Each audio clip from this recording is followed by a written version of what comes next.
I'm here with Dan Enskat, and we're looking at some fund flows in and out of the region. So Dan, I'm very interested to know what your views are, looking at the research that you've recently been doing about fund flows that are coming into the region in Latin America and also going out of the region.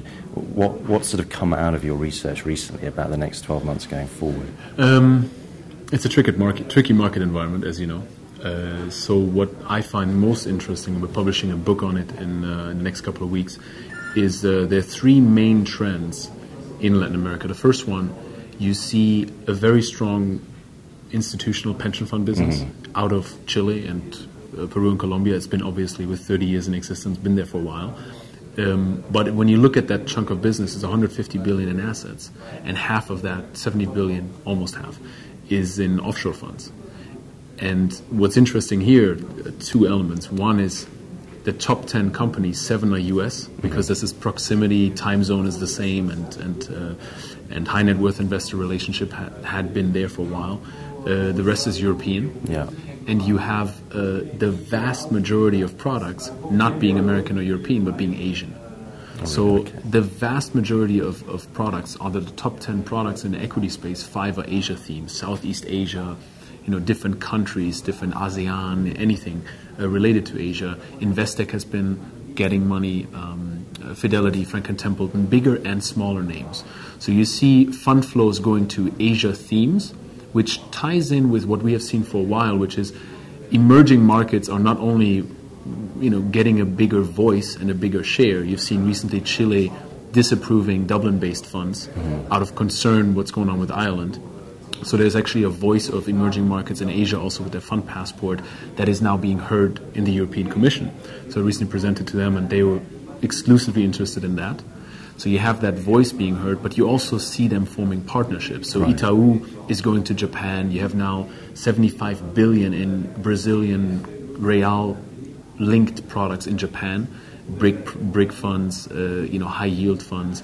So you see money going into these Asia themes, into these emerging market bridges, and it's both on the company and product side. So there's really a lot of activity.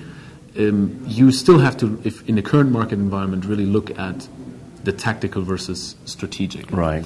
So of course there are tactical opportunities. Let's say Chile is disapproving Dublin-based fund. It's a tactical opportunity for Luxembourg, but there's also a challenge for the UCITS brand. And then there's a tactical opportunity to get onto a pension fund, but there's the strategic opportunity, what is happening with Brazil or Mexico, the bigger buckets, and also longer term, what is happening with a growing middle class, what is happening with high net worth investors, especially ultra high net worth investors. So we look at it from these four different angles. You have the pension fund opportunity. It's established, it's growing, it's Asia biased, and more Asian fund managers are waking up to this and they're coming over.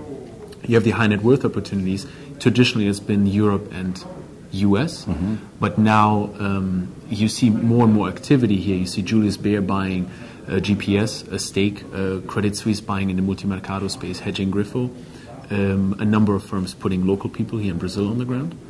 And you see the opportunity now to circumvent the developed markets and to go directly with the emerging markets. So I think you see product level inflows. As a region, Latin America is still small. It's about 1.5 trillion out of 30 trillion.